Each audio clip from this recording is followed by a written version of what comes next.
Décision Plus est au service des investisseurs boursiers depuis 1987, au tout début de l'autonomie boursière. Notre logiciel de graphique Market Vision Plus et notre logiciel de code dynamique Trader Plus en ont fait sa renommée. Nous sommes encore ici parce que nous évoluons sans cesse et que nous servons bien nos clients. Découvrez nos produits et services spécialement conçus pour l'investisseur actif et autonome dans la boutique Décision Plus. Le logiciel de graphique Market Vision Plus est en français. C'est le logiciel le plus utilisé par les investisseurs de chez nous. C'est lui que vous voyez dans le feu de l'action. Trouvez, classer et analyser plus facilement avec cet outil sans pareil pour suivre la bourse et prendre les meilleures décisions. Gardez vos titres à l'œil avec Market Vision Plus. Consultez la boutique Décision Plus pour en faire l'essai pendant 10 jours sans aucun frais, c'est garanti. Laissez-nous vous guider pour analyser la bourse et prendre vos décisions. Les analystes de Guru.tv feront tout le travail pour vous. De minute en minute, nous classons les titres selon leur situation technique. Nous révélons les signaux d'achat et de vente. Nous publions des recherches poussées et nous prodiguons des conseils en temps réel. Ça commence avant l'ouverture et ça se poursuit jusqu'à la fermeture des bourses. Profitez de chaque cycle boursier avec Guru.tv. Trader Plus, l'instrument du day trader. 50 cotes qui clignotent en même temps. Autant de listes que vous voulez. Graphiques à la seconde. De 3 à 30 graphiques. Des alarmes à volonté. Des listes de cotes préparées. Des modèles graphiques préparés. Prêts à faire feu. Achetez, vendez avec Trader Plus.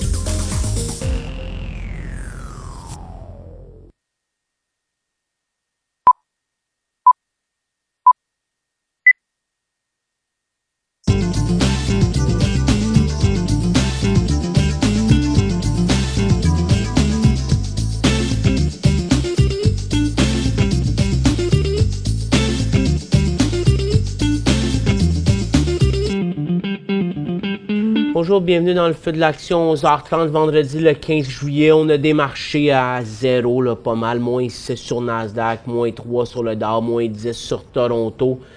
Donc, pas beaucoup de mouvement aujourd'hui. Journée qui ressemble beaucoup à celle de mercredi. Là, si on se revient, mercredi, on s'était corrigé sur Nasdaq. On était vraiment stable sur le Dow puis sur le S&P 500. On avait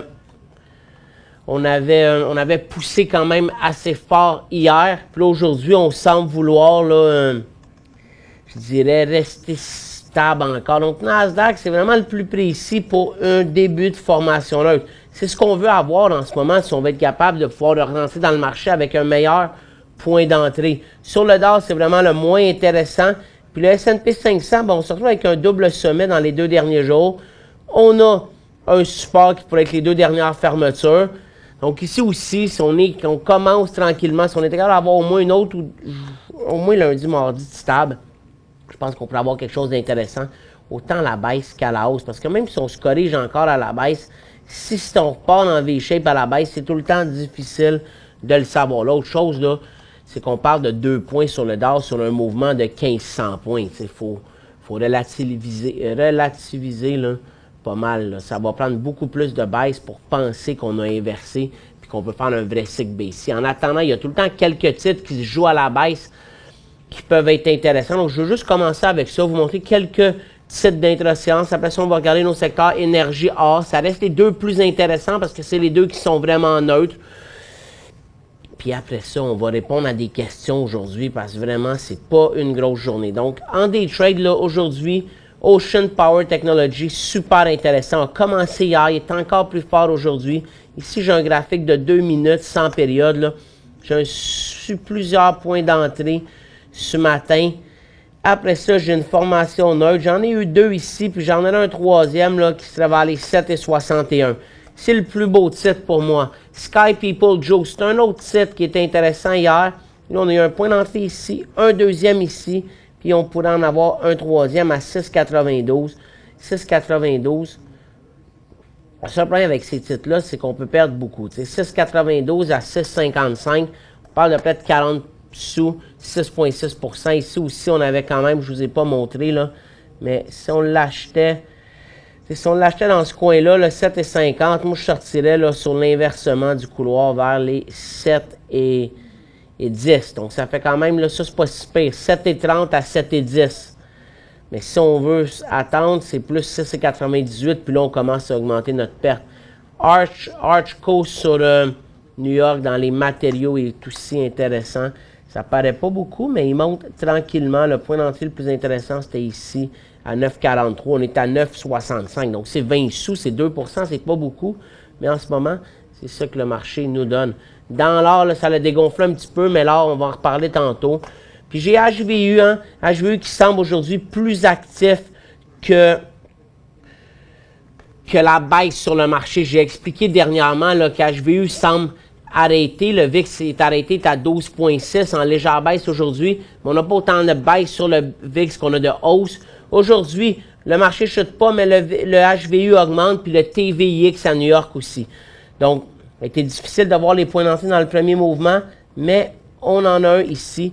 On peut le regarder peut-être avec un petit peu plus de période. Des fois, on peut l'avoir plus beau. Non, c'est ça. Donc, lui, là, pour l'instant, ça a été difficile d'ouvrir une position dans cette hausse-là, mais à surveiller si on avait un marché qui accélérait à la baisse ou si on avait une correction puis qu'on repartait par la suite. Puis après ça, j'ai deux secteurs aux États-Unis qui sont un peu plus faibles. Finance, ça a été beau. Un point d'entrée, un deuxième. Le troisième, c'est en haut de notre double somme aux alentours des 34,68. Puis énergie, mais là, ça rebondissait il y a quelques secondes, mais à surveiller. Donc, on va revenir vers les 14,10 au support. Puis c'est là que si l'énergie repart à la baisse, ça pourrait être intéressant. C'est ce qu'on avait de plus intéressant. Il y a peut-être aussi SPXU, si on brisait le creux ce matin. Il y a peut-être SQQQ, si on brisait notre triple creux sur le Nasdaq. Le DOR, il y a encore un peu plus de chemin à faire. À Toronto, HXD, il n'est pas super intéressant. Donc, on voit le rebond. Le rebond, c'est expliqué là, par... il y a le pétrole qui vient de rebondir un petit peu. Là. Le pétrole reste positif. L'or rebondit aussi. Donc, quand on regarde nos secteurs à Toronto, on vient d'avoir un rebond dans l'énergie, un petit rebond dans les mines. Puis on a les finances au Canada qui poussent encore. L'or, on reste complètement neutre. Nos autres secteurs, là, il ne se passe vraiment rien du tout. Donc, c'est ce qu'on a quand on regarde nos indices. Je vais aller les indices, je vous les ai montrés. Là, on va aller regarder le pétrole. Donc, le pétrole, ça reste un rebond précaire. Le gaz, sur un nouveau bas aujourd'hui, ça pourrait donner un cycle en après-midi. Là, on reste faible. Même si on rebondit, on est en baisse de 5 $, mais les titres restent vraiment plus forts. Donc, pour le moment, si les titres sont neutres, c'est ça qu'il faut regarder. Le dollar américain pousse, le dollar canadien est en légère baisse. Donc, dans l'énergie, on est à zéro. Il n'y a toujours rien à faire. On reste dans notre couloir haussier. Donc, là, il y a Advantage Oil and Gas qui était vraiment beau aujourd'hui, puis qui était en élan haussier hier. Un beau titre en intra-séance dans l'énergie aujourd'hui. Il y a Birchcliff aussi, BR, qui est intéressant en intra-séance. Novista, qui était peut-être le plus bel élan hier sur la bourse de Toronto. Dans l'énergie, on fait 5 %. Si on l'a acheté, on devrait prendre un profit. On arrive à la prochaine résistance, puis l'énergie, c'est faible. À part ça, RRX pourrait être à surveiller. Bellatrix, BXA pourrait être à surveiller. Il est beau d'habitude en intra-séance aussi. Lui, non, pas du tout aujourd'hui. Mais je sais qu'il s'en joue ça aux États-Unis. Dans les autres titres qui poussent, moins intéressant ici, c'est pas mal ceux que je vous ai donnés. Puis dans le secteur aurifère, on va passer aussi, on va aller directement à la pause là, tantôt. Puis dans le secteur aurifère, complètement neutre ici, plus faible que fort. Tantôt, ça poussait des titres comme Alacer qui peuvent être à surveiller, Nova Gold aussi, Premier Gold aussi, Centera Gold peut-être intéressant.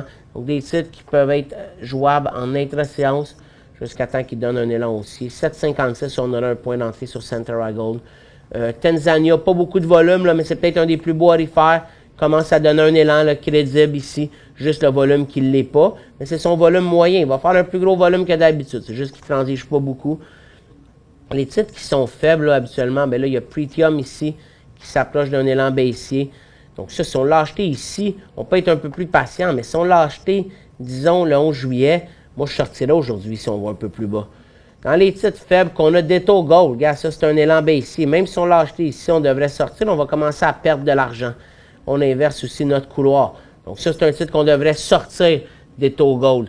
Puis dans les autres faibles, là, on avait Goldcorp quand même hier qui a donné un élan baissier, qui reste sous son support. Puis Barrick, lui, bien là pour le moment, il résiste Barrick après son décrochage, puis il pourrait même redécoller dans son couloir.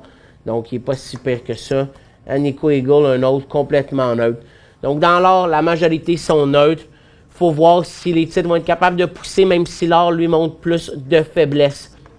On a un mouvement aussi dans le bois aujourd'hui. Donc on voit que ça pousse, mais les titres canadiens de papier, ils ressemblent au secteur, donnent un élan. Donc Canfor, élan haussier, en hausse de 5 %. On est dans le couloir, on peut se rendre à peu près jusqu'à 15,5 $. Donc c'est à peu près 1 $.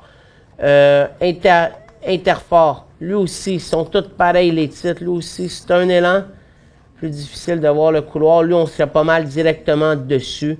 Puis on a aussi Canfor Pulp. Donc le plus beau, c'est vraiment le CFP, le premier. Domtar aussi est en élan. Lui, il transige vraiment pas beaucoup au Canada, mais il transige un peu plus aux États-Unis. Puis KS, Capestone, Paper and Packaging aux États-Unis, donne un élan aussi. Déjà un gros volume.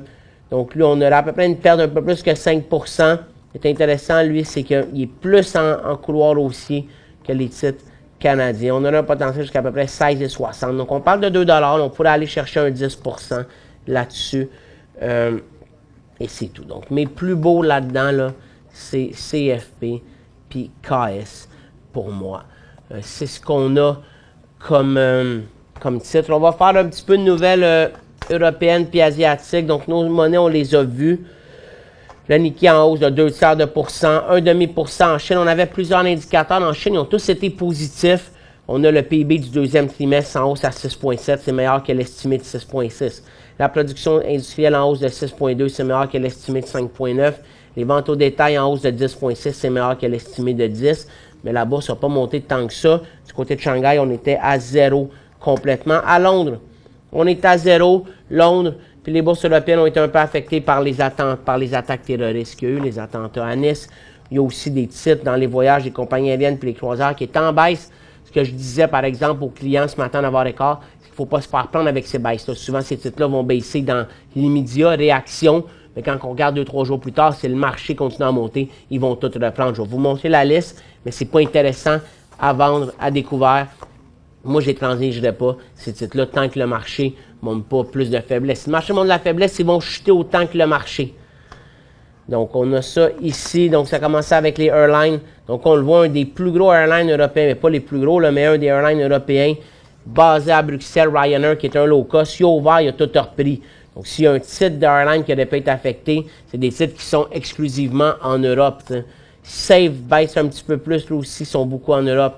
Après ça, regardez American Airlines, il est à 0. Air Canada aussi. Alaska est rendu positif. Delta, raison de sa formation là, donc pas de danger ici.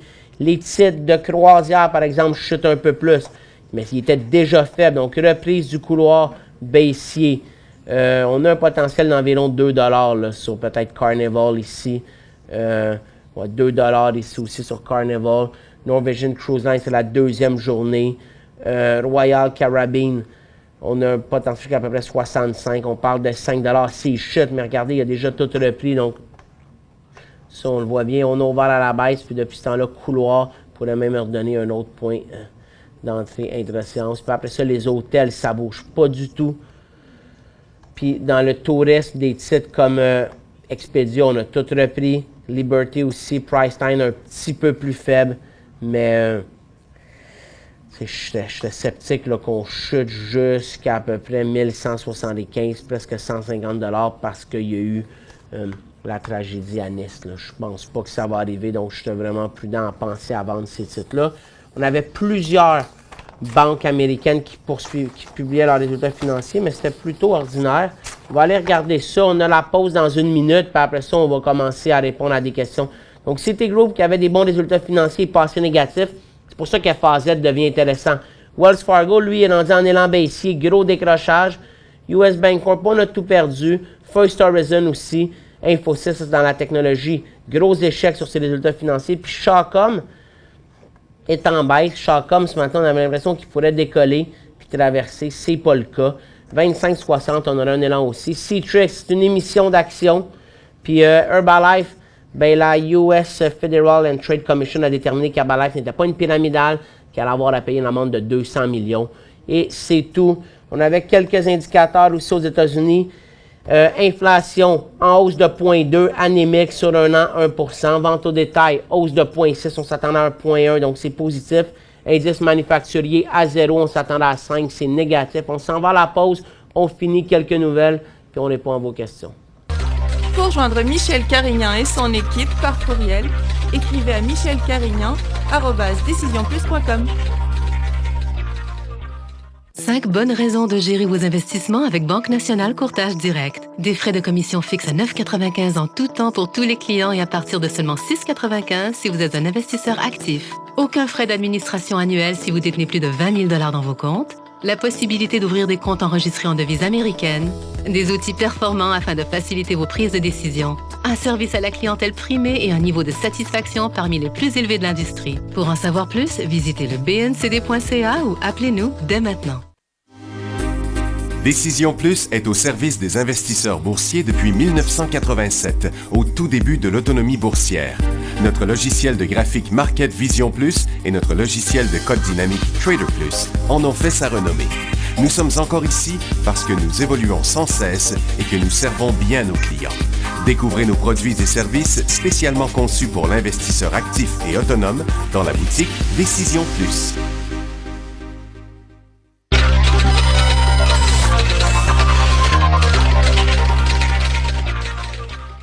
Donc, j'ai une nouvelle sur Stornoway Diamond. Je sais qu'il y a beaucoup de personnes qui posent souvent des questions. Donc, Stornoway commence le traitement du minerai au projet diamantifère Renard graduellement pour atteindre 100% de la production dans les 9 prochains mois.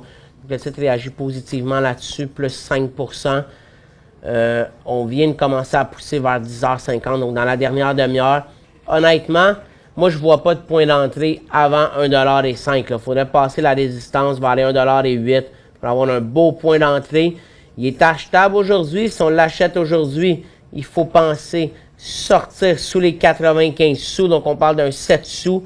Puis, il pourrait s'arrêter à 1,5. C'est pour ça que j'aimerais mieux 1,7 comme prix. C'est tout ce qu'on a. Donc, on va partir avec les questions. Puis, on va probablement réouvrir la barre de questions à la deuxième pause. Donc, CGI, achat, Marie, non, pas du tout.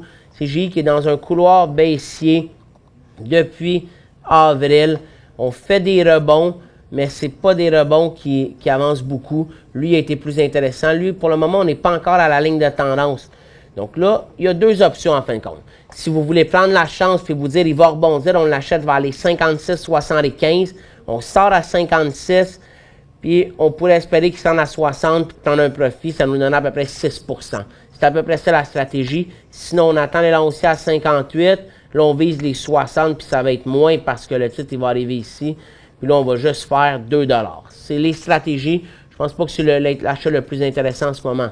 NXE, acheter 20 000 à 2,59 $, dois-je les garder? 2,59 $, vous ne dites pas la journée que vous l'avez acheté. Ça, c'est ici. Donc, on va se faire une ligne. Donc, vous l'avez acheté ici.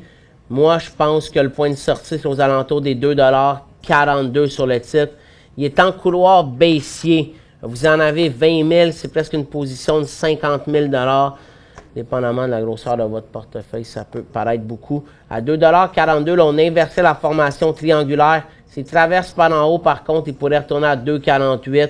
Puis là, vous ferez à peu près 20 sous ou grosso modo 7%. Donc, attention, mais aujourd'hui, il ne se transige pas aujourd'hui. On va vérifier s'il n'est pas passé sur la bourse de Toronto. C'est possible. Puis on va le regarder. C'est la cote d'hier qu'on a en ce moment. Tu veux-tu regarder ça, Francis?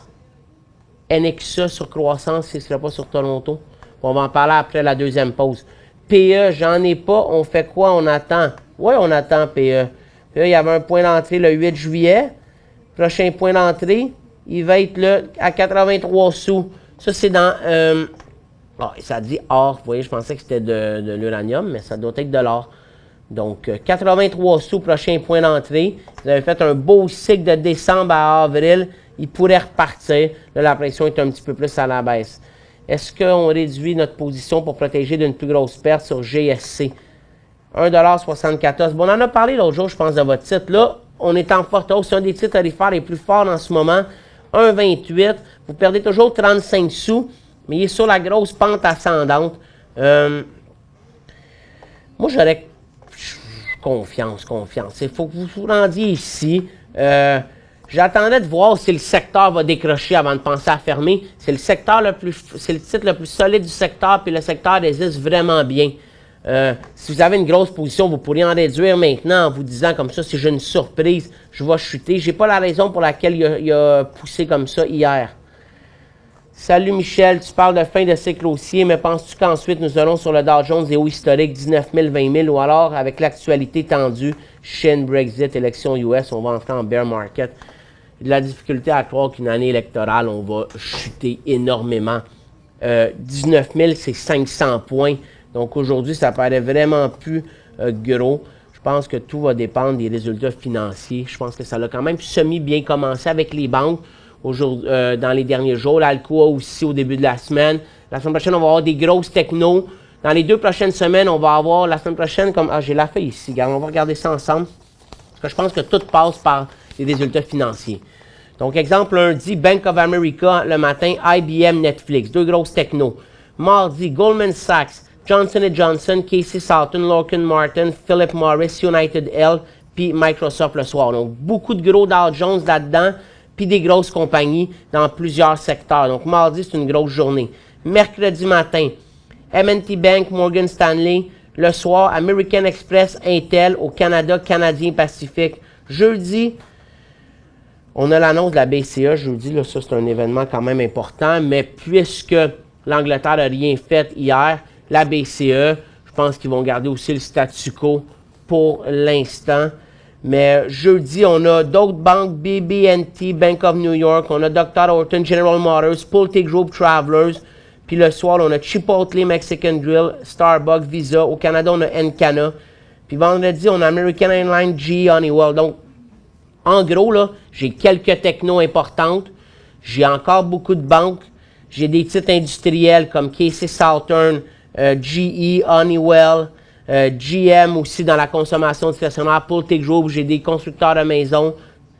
Puis c'est ça. Donc, je pense que c'est une semaine importante. Si les résultats financiers sont bons, je pense qu'on va continuer à monter. Si on voit qu'on est capable de briser le cycle dans lequel on est d'une diminution des bénéfices total, là, de la croissance des bénéfices qui est en décroissance, on pourrait dire, depuis quelques trimestres. Si on peut briser ça, on va avoir un momentum aussi, puis d'après moi, on va traverser les 19. Mais si on n'est pas capable de briser la décroissance des bénéfices aux États-Unis, là, je pense que ça va être difficile de maintenir ces niveaux d'évaluation-là. Après ça, Cascade, puis SPB, achat Cascade. Ça, Cascade, c'est dans les produits de base à base de papier. J'ai dit qu'il y avait un mouvement dans le bois. À 9,25 $, on aurait le point d'entrée crédible. On s'en va à la pause dans 1 minute.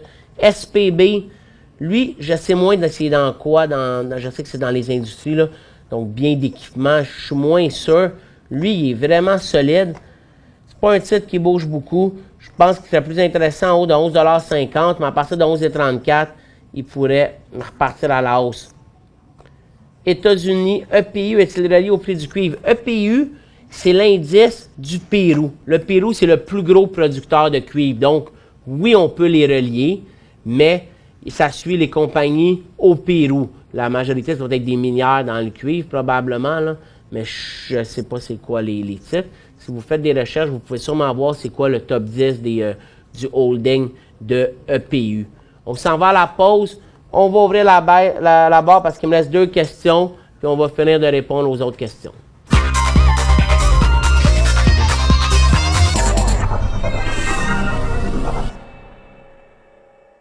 Cinq bonnes raisons de gérer vos investissements avec Banque Nationale Courtage Direct. Des frais de commission fixes à 9,95 € en tout temps pour tous les clients et à partir de seulement 6,95 € si vous êtes un investisseur actif. Aucun frais d'administration annuel si vous détenez plus de 20 000 $ dans vos comptes. La possibilité d'ouvrir des comptes enregistrés en devise américaine, des outils performants afin de faciliter vos prises de décision, un service à la clientèle primé et un niveau de satisfaction parmi les plus élevés de l'industrie. Pour en savoir plus, visitez le bncd.ca ou appelez-nous dès maintenant. Laissez-nous vous guider pour analyser la bourse et prendre vos décisions. Les analystes de Guru.tv feront tout le travail pour vous. De minute en minute, nous classons les titres selon leur situation technique. Nous révélons les signaux d'achat et de vente. Nous publions des recherches poussées et nous prodiguons des conseils en temps réel. Ça commence avant l'ouverture et ça se poursuit jusqu'à la fermeture des bourses. Profitez de chaque cycle boursier avec Guru.tv.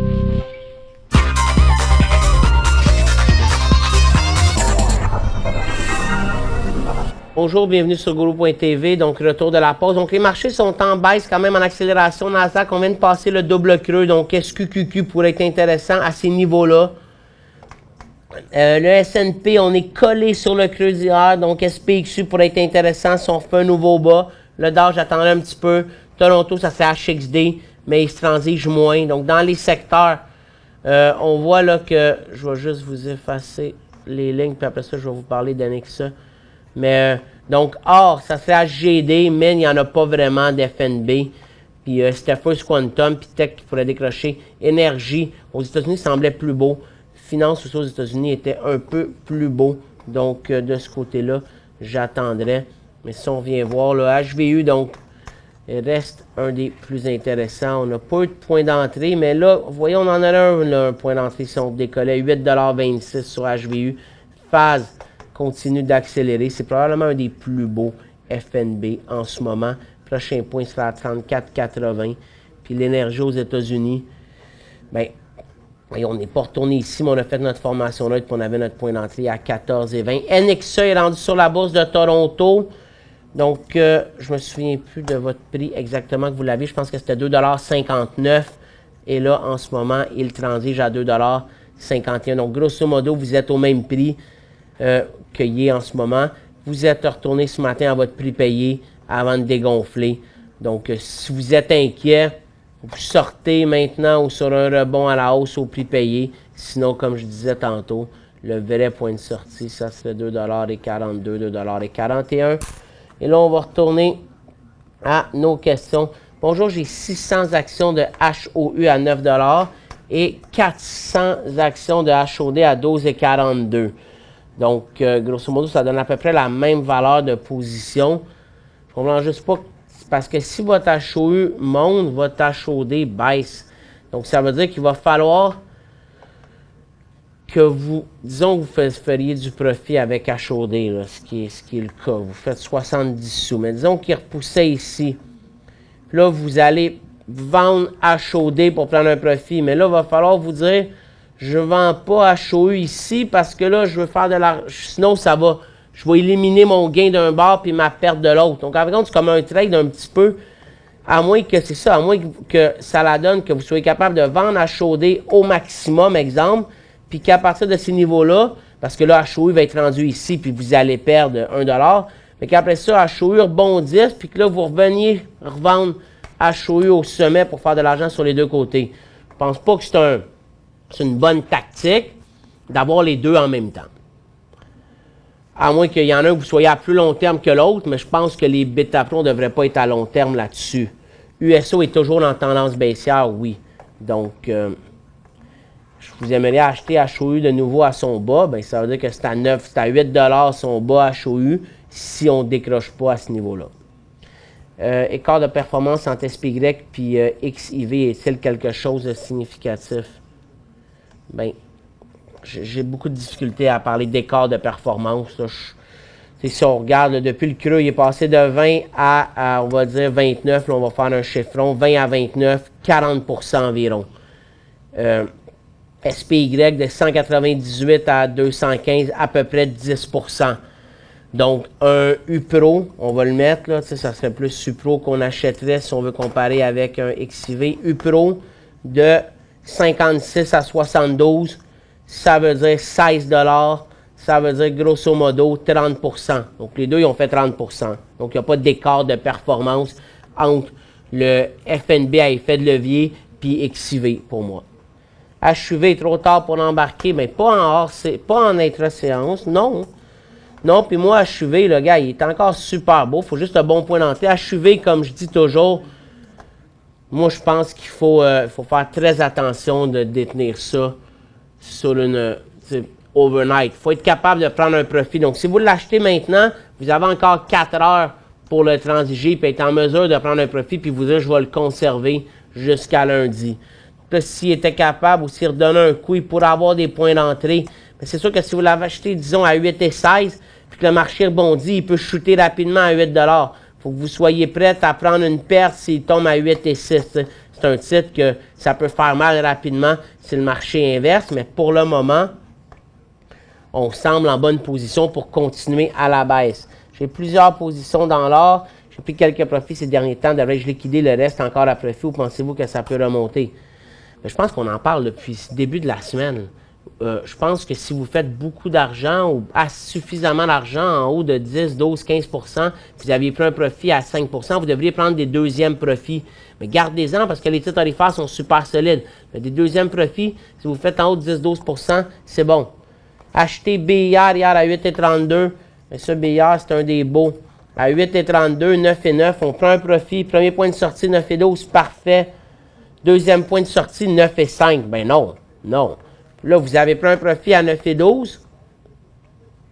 Maintenant, on attend de voir. On attend de voir ce qui va arriver. Au moins, moi, j'attendrais quand même, à moins qu'on voit un décrochage en après-midi, puis là, vous voulez maximiser, vous fermeriez tout un peu plus bas, peut-être entre 9 et 8,90. Si on voyait une chute dans l'énergie, mais là, c'est en train de rebondir, puis dans le marché. J'attendrai avant le deuxième profit. Il faut venir prendre un bon profit, en plus d'à peu près 80 sous. Point d'achat sur DOS, ça va être la dernière réponse. Point d'achat. Le prochain point d'achat sur DOS en intra-séance est à 5,96. Puis le point de sortie c'est à 5,90 en intra-séance. Puis si on le regarde en swing trading, ça c'est des titres qui sont difficiles parce qu'ils sont tellement écrasés. C'est en bas de 5,53 le point de sortie. Puis le point en swing trading, ça sera à 6,65. Il y a beaucoup d'écart. Donc DOS c'est un autre titre que je pense qu'on est mieux de transiger au moins en intra-séance, quitte à vous mettre un point de sortie un peu plus loin. Le 5,75, c'est pas un écart significatif. C'est à peu près 4 %, entre 3 et 4 %. Donc, ça va vous donner une meilleure marge de manœuvre.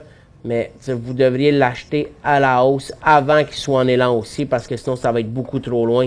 Puis là, il va y avoir plus de danger. Mais faites attention avec DOS, parce que le secteur aurifère, autant au Canada qu'aux États-Unis, se tient vraiment bien. Donc, c'est ce qui complète pour aujourd'hui. Je vous souhaite un excellent week-end. On se revoit un peu plus tard, lundi.